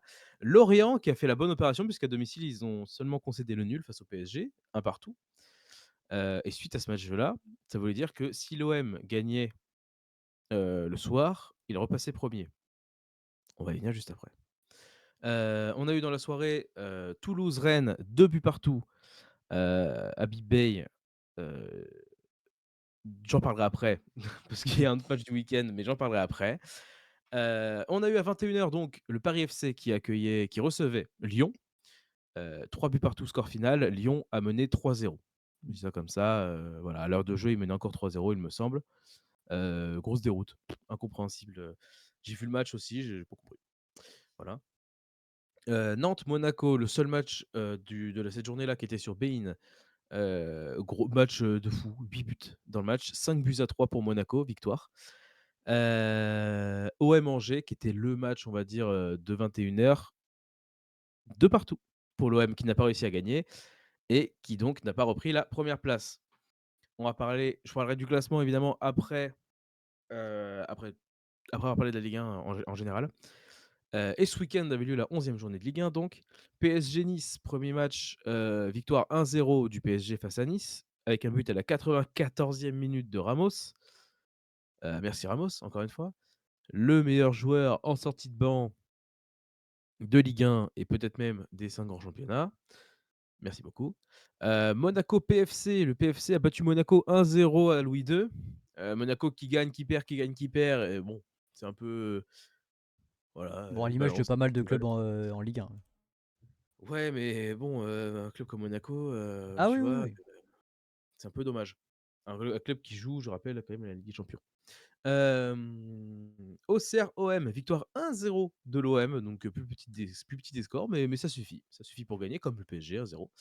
Rennes-Strasbourg, alors là, au vu de la première partie de saison de Strasbourg, je me disais évidemment, je voyais, que, heu Strasbourg allait gagner. Mais non, 4-1 pour Rennes. Gros score pour Rennes, à domicile, triplé de Le Paul, qui est en provenance d'Angers, justement il y a pas si longtemps, qui offre un sursis, mais monumental à Habib Beye. J'en parlais du coup à poil d'Habib Beye, qui n'y arrive pas quoi. Habib Beye, ça va pas du tout, c'est catastrophique. Alors oui, là, il y a la victoire contre Strasbourg, hein, mais je veux dire, la dernière victoire de Rennes avant cette victoire-là contre Strasbourg, elle remonte à fin septembre. C'était la victoire contre Lyon, heu, 3-2 je crois ou 4-3, je sais plus. Mmh. Mais c'est-à-dire qu'il y a un peu plus d'un mois, on va dire, où Rennes n'a pas gagné. Le mois d'octobre a été terrible. Si À nul, Bay, ça hein. marche pas du tout. C'est non, enfin, c'est là, c'est forcé avec un entraîneur, sachant qu'on a eu plusieurs rumeurs déjà il y a une semaine que, Habib Beye potentiellement, c'était ciao déjà et tout ça. Au final non, c'est pas enfin, il est toujours là. Habib Beye, ça va pas du tout, quoi. Donc Habib Beye En pour toi, coach c'est Rennes, ciao? ah oui, Habib Beye pour moi c'est ciao, ouais. OK, Mais le plus vite possible pour Rennes. Parce que c'est pas parce qu'ils ont gagné ce week-end que ça va repartir pour moi, hein. d'accord. Bibey, j'ai du mal avec lui, mais bon, en tant que coach et pas que, mais bon. Heu, victoire de Lens dans cette journée, 3-0 face à Lorient. Lille qui bat Angers 1-0. Lyon qui fait match nul face à Brest 0-0 après avoir pris un rouge à la 8e minute. Alors j'ai vu, plusieurs enfin plusieurs personnes, une personne en l'occurrence dire que, si on appliquait la règle, réellement il y a que jaune. C'est Daniel Riolo, voilà, qui a dit ça. En fait, le Hadbauer, du coup, qui a pris le rouge à la 8e minute, met son pied sur la cheville du Brestois, littéralement, en retard en plus. Du coup, bah, pour n'importe qui, c'est rouge, mais apparemment pour Daniel Riolo, c'est que jaune parce que, il sort pas sur civière et cetera, ou il sort pas sur blessure ou j'en sais rien, je sais pas, non. Genre, Non, dire beh, qu'un mec qui met, un tacle à la gorge, mais le mec reste sur le terrain au final, bah, c'est pas rouge. Bon bref, c'est bon, j'aurais compris, mais c'est pas grave. C'est pas grave, je vais pas épiloguer plus dessus parce que, bon, il mérite pas qu'on mmh. épilogue sur lui, quoi. Point classement après ces 2 journées de Ligue 1, le PSG reste en tête avec 24 points devant Marseille et Lens, pardon, à 22 points. Lens qui du coup remonte à la 3e place grâce à sa victoire là contre Lorient. Et ensuite derrière, on a Lille, Monaco et Lyon à 20 points. C'est-à-dire qu'on a 6 clubs en 4 points.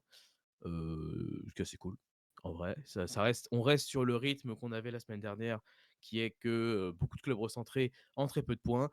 Une Ligue 1 du coup un peu plus attrayante, un peu plus intéressante. À voir ce que ça va donner le week-end prochain. Oui, Voilà. petit point PL, rapidement et tout de suite jingle PL, Voilà, attention. Il y a pas de son, donc on peut même parler pendant le jingle, c'est pas magnifique ça. Et donc exactement. voilà la PL. Vous voyez le leader Arsenal qui reste leader grâce à sa victoire face à Burnley, 2-0. Nottingham Forest United, 2 buts partout. Pas de 4e victoire d'affilée pour United, c'est bien dommage. Bien Mais bon, dommage pour notre ami 4 chevelu qui malheureusement ne couvrira pas ses cheveux.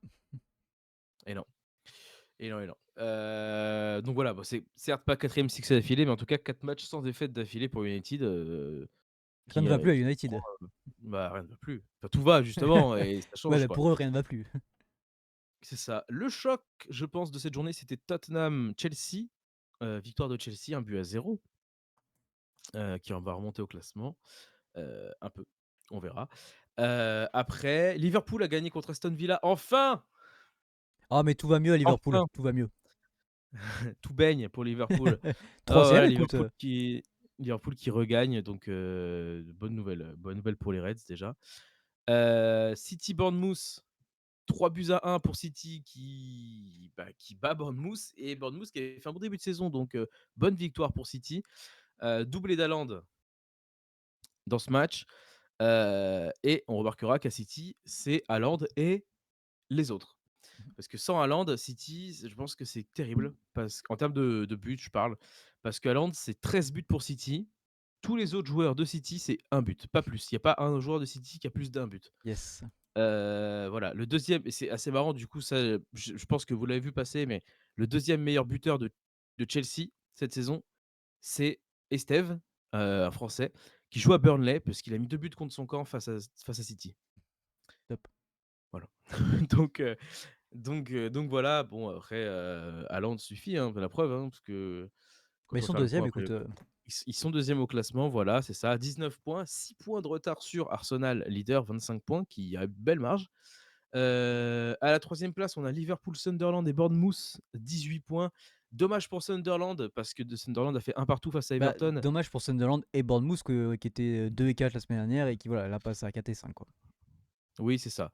Après voilà, pour Bournemouth, un peu moins «dommage» entre guillemets, puisqu'ils affrontaient City quand même. Bien sûr. Pour Sunderland, c'était Everton. C'était une victoire, qui pouvait largement être fait, un nul évitable et une victoire, assez envisageable. Mais bon, bah, ça reste quand même un point pris pour les hommes de Régis Lebris. Et on a, Tottenham, Chelsea et United à 17 points. C'est-à-dire qu'on a quand même, 3, 6, 7 clubs en 2 points. Voilà, après on a Arsenal qui est au-dessus, mais 7 clubs en 2 points. Là, le podium de la Première Ligue commence à ressembler un peu plus à un podium potentiellement final de Première Ligue, on va dire, en termes En tout cas du classique, oui. en termes de nom. Arsenal, City, Liverpool, même si Liverpool est à égalité de points avec Sunderland et Bournemouth, voilà, c'est ça Ouais. ça ressemble à quelque chose, Est-ce quoi. que Arsenal c'est leur année? Est-ce que putain enfin Arsenal va y Ouais, arriver quand même, va arrêter de nous faire une bonne j'es saison et de finir deuxième quoi. j'espère pour eux. Franchement, j'espère pour eux parce que, en plus c'est sympa à voir jouer Arsenal. C'est très, très cool. Donc c'est tout ce que je leur souhaite, Arsenal. Voilà. Voilà, qui ont quand Écoutez, même une défaite cette saison, mais bon, mais c'est oui, tout, mais ça va. Je nous remets sur un petit principal pour parler voilà, du reste un petit peu de Liga je voilà. suppose Voilà, et Liga autres. très rapide, très rapide. Liga ce week-end on avait Real contre Valence, Real Madrid pardon contre Valence, victoire 4-0 du Real, doublé de Mbappé, pour changer Mbappé qui marque évidemment, incroyable. Et c'est tout, toujours sur sa lancée quoi, le Français. Exactement. Et donc là, je crois que tu vas nous parler un petit peu des différentes coupes d'Europe. C'est ça, ouais, on va parler un peu de programme, Coupe d'Europe, puisqu'on parlera la semaine prochaine des résultats évidemment. Mardi, on a les chocs, bah, Les enfin, chocs. il y a le choc et le un peu moins choc, Oh, il y a 2 deux chocs quand cette même. journée de Ligue des Champions. Il y a PSG Bayern, le vainqueur sortant de la Ligue des Champions face au, seul club qui est 100 victorieux dans le top 5 européen. Voilà, donc c'est le match, je pense, qui est à suivre ce soir. L'autre match, évidemment, qui est un très gros match, c'est Liverpool-Real, mais bon, la forme de Liverpool en ce moment n'est pas non plus top, top. Voilà. On va faire un petit prono si ça te va pour PSG Bayern, en tout cas, pour le reste, pas Bah, forcément, mais tu vas faire un petit prono, crois-moi bien. tu vois? Bon, Alors OK, moi, si je vais faire un prono, mais qui sera pas réaliste, j'entends tout de suite, moi j'y vais. OK. Moi, PSG Bayern, les gens auront tendance à dire Bayern vainqueur. Moi, j'aurais tendance à dire PSG vainqueur ou match nul parce que tu n'as pas et c'est logique, l'être humain est comme ça, mais tu n'as pas la même envie quand tu affrontes Nice que quand tu affrontes le Bayern de Munich.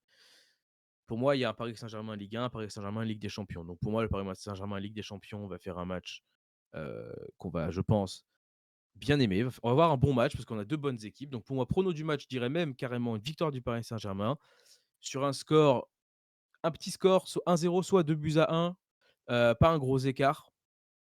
Voilà. Et voilà, après, moi si le Bayern marque, bah, Kane ou Classique, Olysée, je Harry pense. Kane. Kane ou Olysée, j'aimerais bien si c'est un peu Est-ce que plus tu léger, bah, tenterais pas voilà, mais le but du petit jeune là? Karl, non, je pense pas. Non, non, je pense pas, parce que sur lui, on va avoir, Vitinha, non, je pense pas. Heu, voilà. Et après Paris, s'il doit y avoir des buteurs, je dirais Mayoulou, Mayoulou, j'aimerais bien et ou Anguara, tu vois? Un truc comme ça, je pense. Voilà, de mon Bon, est-ce que côté, tu peux nous faire un petit résumé carré? Parce que là, on s'est un peu éparpillé quand même. Donc tu dis quoi? Victoire de qui? Combien? But de qui? Moi, je dirais victoire du PSG 1-0 ou 2-1. Voilà, côté buteur Paris, je mettrais, Mayoulou Kvara et côté buteur Bayern, ce serait Kane ou Olysée pour moi.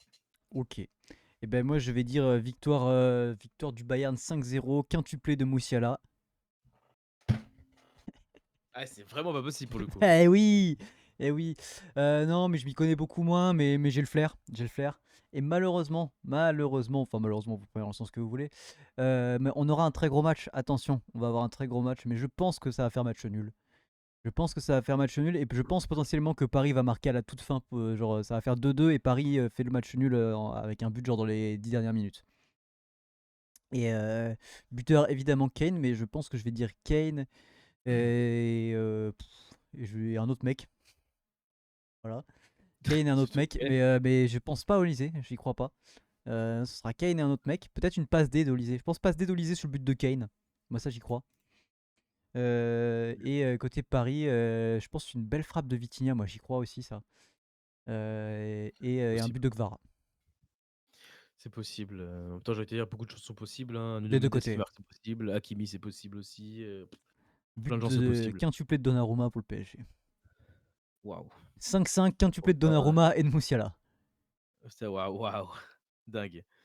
Ok.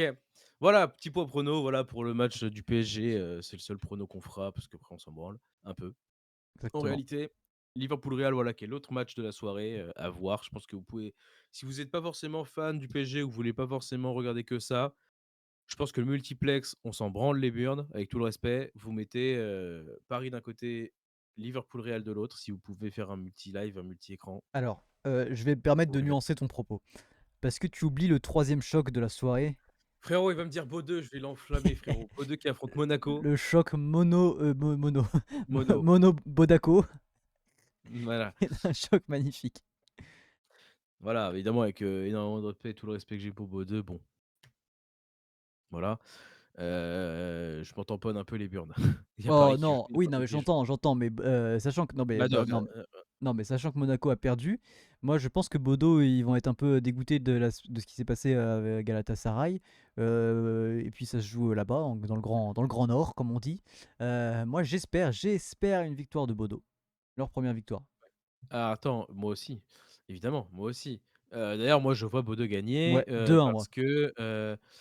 parce que moi, je les vois même pas prendre de but, tu vois. Je vois même 2-0, tu vois. En fait, Monaco a trop de mal en Ligue des Champions cette saison. Ça marche pas du tout, ça va pas. Monaco, c'est 2 nuls, une défaite. Et les 2 nuls, c'est des 0-0. Non, il y a eu Ouais, un ils font 2-2 0-0 et un contre 2-2. City. Ils font 2-2 contre Ouais, un City. 0-0 et un 2-2. Et une défaite, ça marche pas, ça va pas du tout. Bordeaux quand même, bah, aller jouer là-bas, bah, voilà, hein, c'est compliqué. Donc moi je pense victoire effectivement aussi de Bordeaux, mais je verrai un 2-0 quoi. Et puis Donc Bodo ils en prennent même ils pas de envoient but. du jeu en plus, hein, et je pense que ça peut faire défaut à Ouais, c'est Monaco, plaisant hein. à voir. C'est plaisant à voir, je suis d'accord. Je suis d'accord, je suis d'accord. Ok. Donc ça pour le mardi. Le mercredi, on aura l'autre club français, donc Marseille qui affrontera l'Atalanta. Une victoire plus que possible pour l'OM, en tout cas j'espère. Ça les relancera un petit peu. L'OM qui est actuellement 18e. Une seule victoire en 3 matchs. Donc on verra bien, mais j'espère une victoire pour l'OM pour les relancer un Ouais, peu et surtout remonter qu'au vu de leur niveau potentiellement. en LDC, ce serait mérité quand même, parce que tu vois, ils ont fait un gros match Ouais, contre ouais, le ouais. Real et tout. Franchement, ils ont pas été récompensés, donc voilà.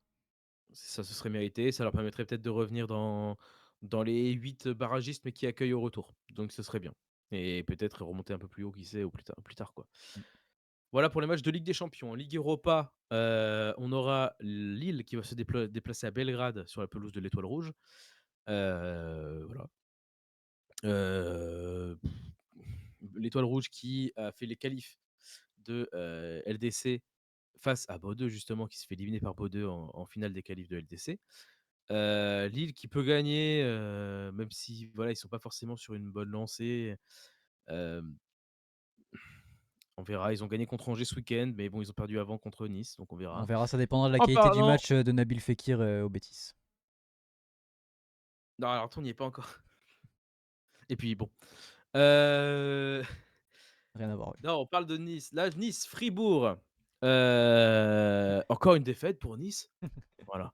Heu, c'est un peu ça, on attend. On va voir ce que ça va donner. Jusqu'où J'espère peuvent-ils nous pas une victoire impressionner? simple. Jusqu'où peuvent-ils monter? Jusqu'où peuvent-ils Ah ouais voilà, nous et impressionner, comme j'ai dit? j'espère j'espère que qu'ils réussiront enfin à faire quelque chose, quoi. Parce que le week-end dernier, c'était, la semaine dernière, pardon, non, il y a 2 semaines, une catastrophe contre Celta Vigo. Alors oui, ils ont marqué un but, mais c'était le bus, quoi. Le bus, donc c'était très chiant à voir.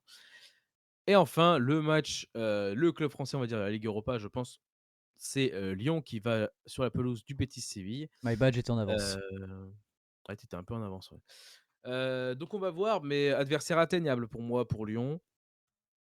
Match intéressant, je pense, à suivre. Falloir qu'ils Voilà. soient plus sérieux que les derniers week-ends de Ligue 1 et tout ça, où ça gagne 3-0 et Ouais, après ça se mord la bite et ça finit à 3-3. c'est ça. Mais voilà, j'ai l'impression que pour l'instant, ça se passe en Ligue Europa.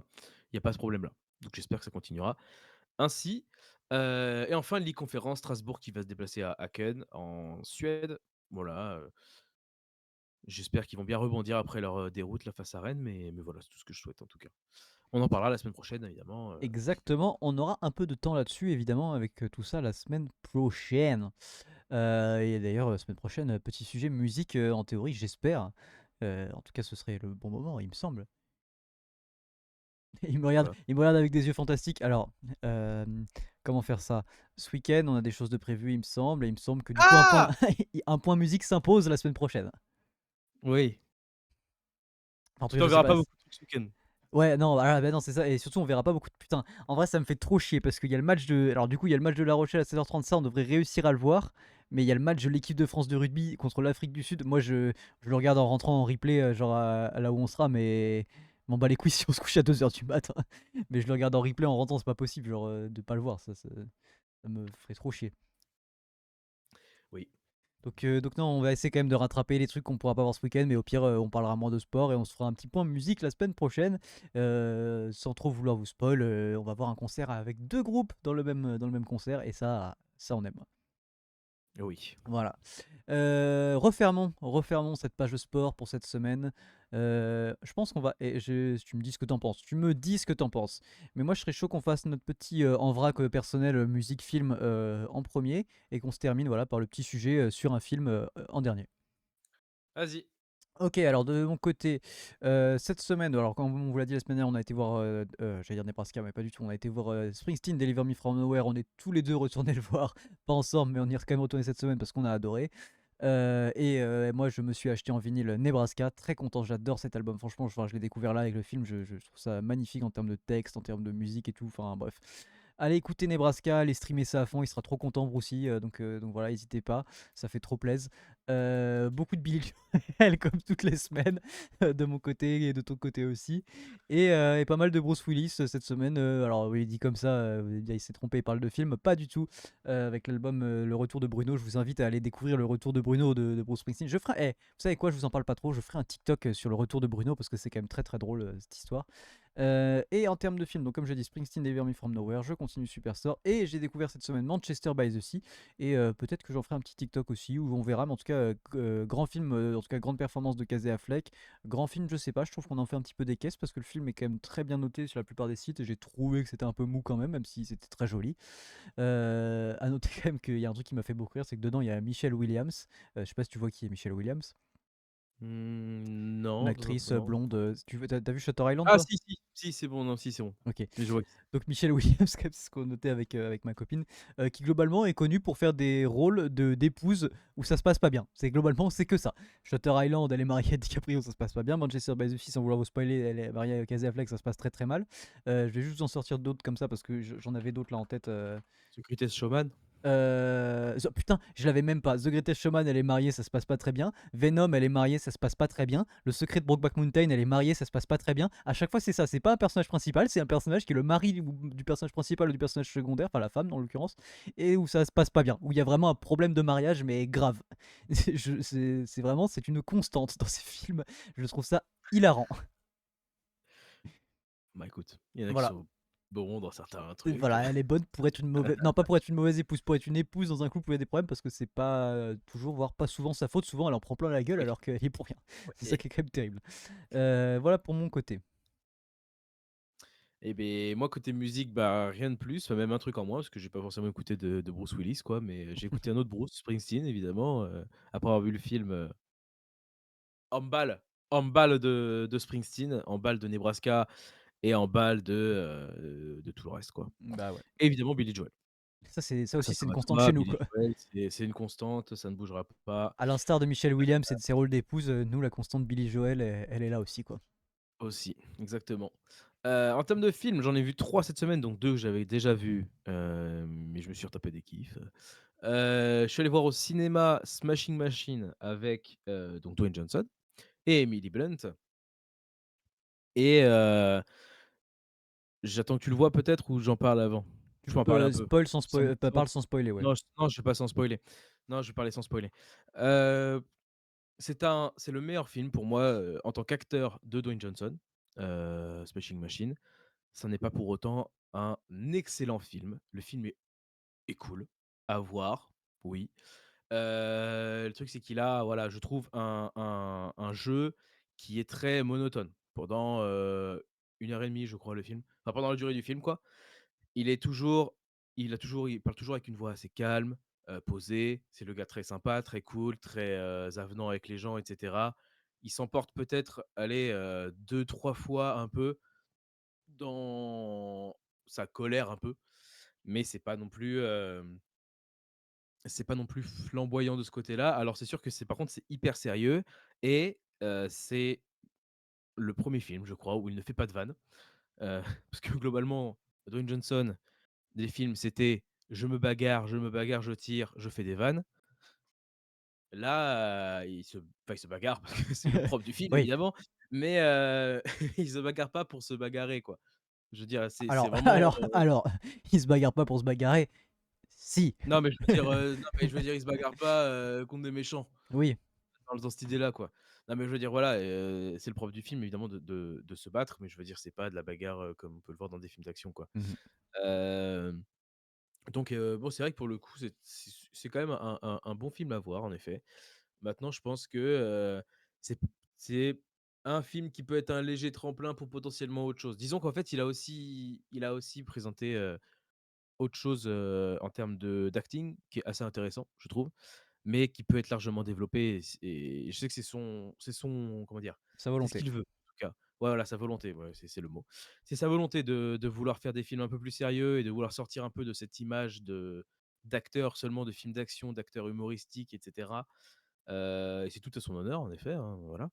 Mais voilà, ça peut être un bon tremplin ce film-là, sans être pour autant un excellent film, quoi. Ouais. Voilà, Tu je vois, trouve. au vu de ce que tu dis, ça me fait penser à un avis que j'avais un peu, peut-être une hot take, je ne sais pas, mais je trouve, bah, tu vois, à l'instar par exemple du coup de Casey Affleck dans Manchester by the Sea, que souvent ces rôles de personnages qui, alors des fois ça peut être deux choses, ça peut être soit sont en dépression, alors du coup c'est joli, mais du coup en vrai il joue un peu le mec fermé, qui parle pas grand-chose, qui fait un peu tout le temps la gueule, voilà, ces rôles monotones. Moi je pense à Ryan Gosling dans Drive qu'on encense, alors que moi je trouve que c'est une performance mid au possible, alors qu'il a fait des plus grandes performances Ryan Gosling.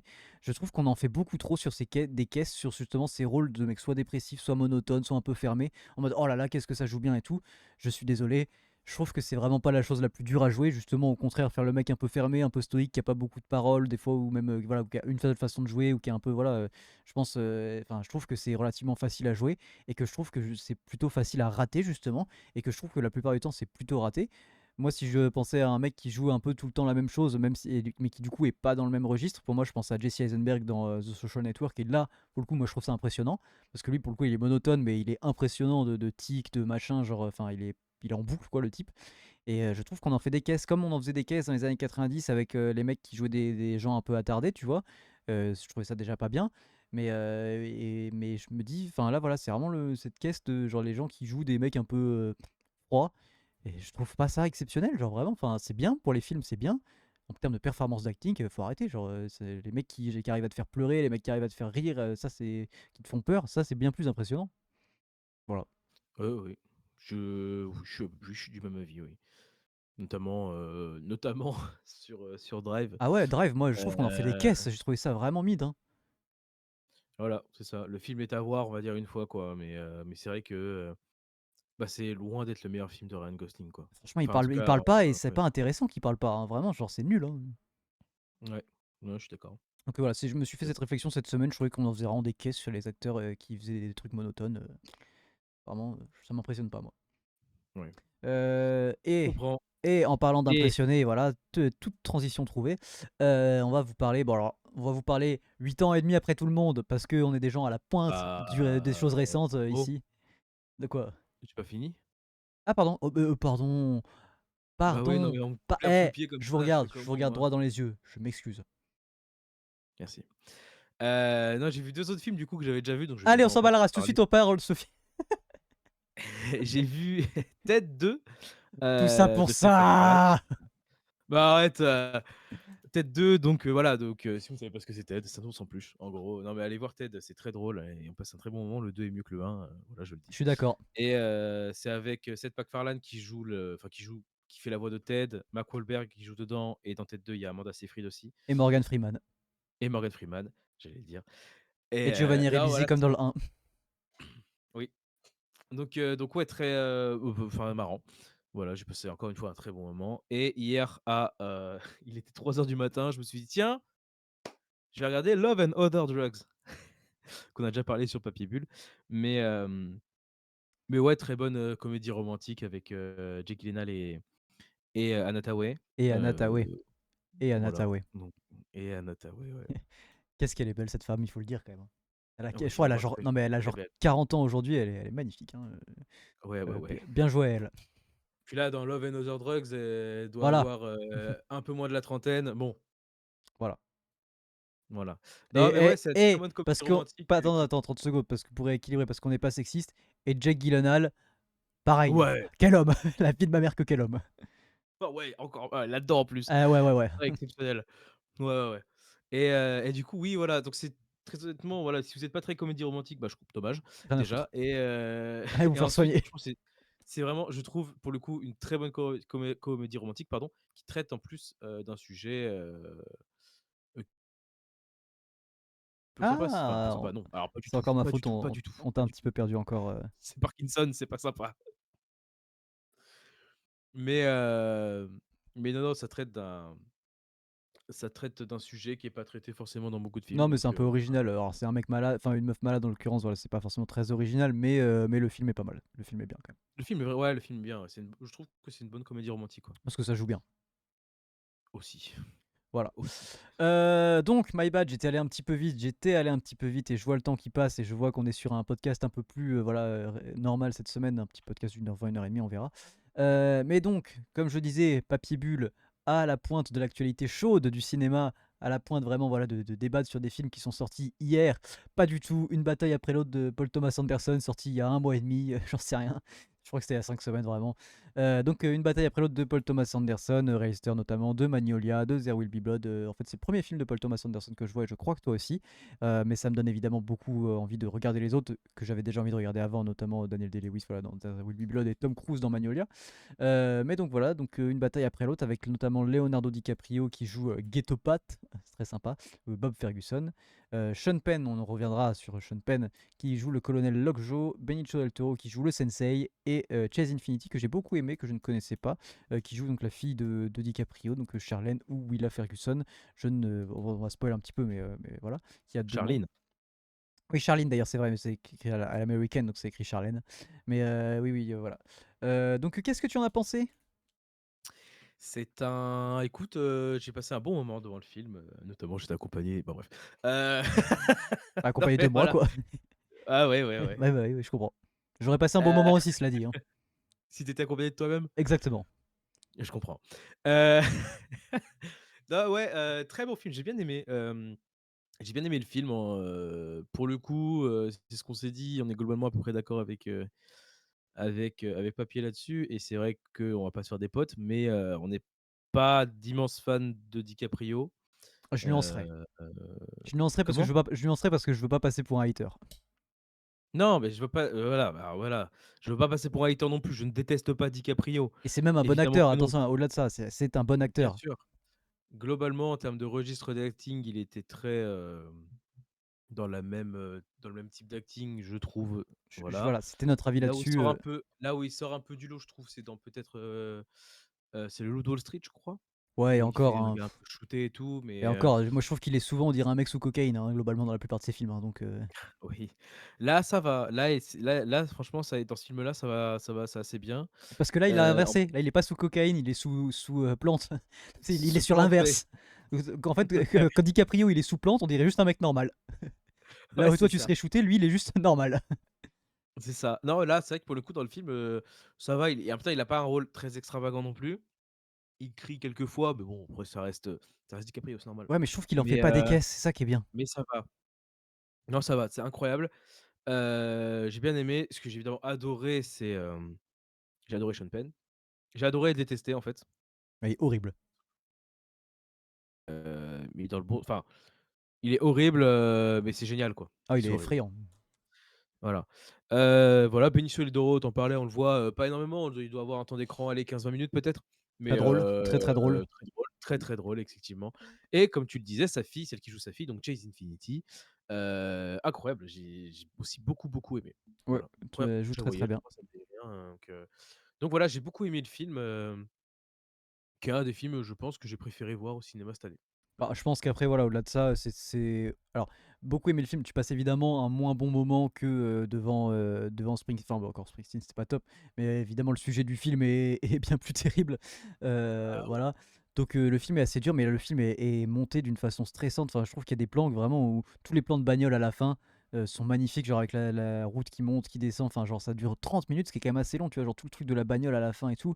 Mais genre vraiment, c'est d'une intensité, enfin, t'es dedans pendant 30 minutes, tu te dis putain, ça va jamais Mmh. s'arrêter quoi. Genre, et c'est. Non, non, c'est. La réalisation du coup de Paul Thomas Anderson est vraiment bien. Bon, globalement, je crois qu'il a fait 10 films. Je crois que les 10 films, genre, c'est 10 chefs-d'œuvre hein, globalement. Donc voilà, c'est propre. Euh, donc, non, évidemment, ça me donne, enfin, moi, ça me donne envie d'aller voir d'autres films de lui.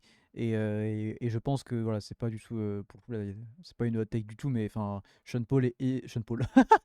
Pardon! Voilà, what's up, Sean Paul? Yeah! Ah, maintenant j'imagine tout le film avec Sean Paul à la place de Sean Penn. Ah, Il a moins de gueule le film. l'autre il fait de la lambada brésilienne, là, je sais pas quoi, genre pendant tout le film. Oh Ah merde! merde, pardon. Je... je pense que Sean Penn est évidemment en lice pour, sera en lice pour l'Oscar du meilleur acteur dans un second rôle l'année prochaine. Contrairement à Sean Paul qui, voilà, sans m'avancer, ne sera pas.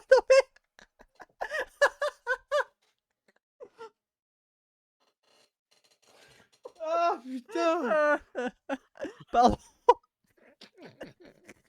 Je suis désolé, mais je vais tout faire. Je vais tenter de faire un montage pour aller avec ce TikTok avec Sean Paul.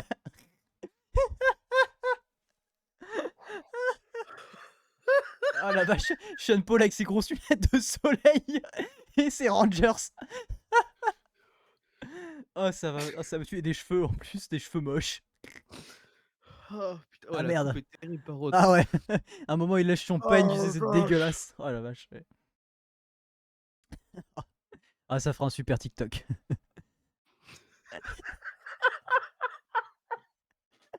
Je crois qu'on l'a perdu. Oh putain de merde! Imagine Sean Paul dans, Ah Mystic ouais. River. Ah, imagine Sean Paul à la place de tous les rounds de Sean Penn. Imagine Sean Paul dans The Game. J'avoue. Ah merde. Ah. Ah ouais, là c'est fou. Pardon. Je Sean m'excuse. Penn? Sean Penn, voilà, très fort. Parce que ça a complètement détruit notre avis. Putain, on avait un avis sérieux sur un super film et il a fallu que je dise Sean Paul. Il a fallu que Sean Paul arrive, bam, comme Putain, ça! c'est sa faute là. Il fait chier, Sean Paul là. Retourne faire des feats avec Simple Plan. Il nous fait pas chier. Hop. Oh, j'ai dit Simple Plan. Oh, clin d'œil. Voilà, vous verrez. Vous verrez, vous verrez. Non, bah écoute, du coup, bah non, mais du coup, on va pas s'attarder dessus. Hein, mais là, moi, je pense que ça a tué notre avis sur le film. Comment tu veux revenir Ah après ça? putain. Tu peux pas. Ah, je sais pas. Là, c'est trop dur.